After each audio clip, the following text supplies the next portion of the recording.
滴滴司机为了能吃上一口馒头，冒着大雪去送外卖。一阵微风吹过，将客户的外卖吹上了西天。抬头间隐约瞅见雷电之下显现2具人影模样，分别是掌控自然能力之一的雨神萧敬腾，以及掌控5行属性的雷神程序员。今日这里会有一神撕裂虚空，口子被越撕越大，黑暗中露出一双眼睛。只是瞬息片刻，一神的身影显露出来。等等，不对劲，他好像不带吧？程序员急不可耐地欲要和他大战一场。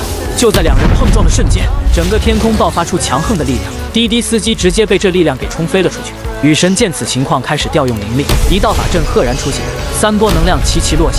就在2人以为一神被这能量消灭之时，一神一个瞬身口吐法阵，目标正是在那发呆的雷神，但是雷神躲开了，这也因此居民区遭受到了池鱼之殃。最后2人合力联手干掉了一神。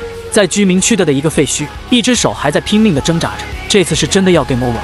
但是他还没有完成和爸爸的约定，成为神图者，所以他不想死。就在这个念头落下，一道黑光从天降落，砸在了少年的身上。少年再次醒来之时，周围身处一片混沌，没有尽头。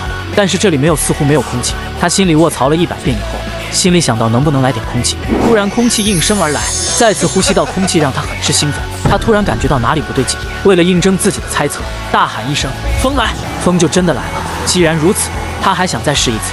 混沌开，天地不再重合，反而开始分裂。少年手指一伸，一句开天，大风卷着乌云，夹杂着闪电直冲云霄。手臂一挥，一句劈地，这大地不出所料的形成了。这就是少年所创造的世界，只是开辟天地已经让他的力量消耗殆尽，少年就这么睡了过去。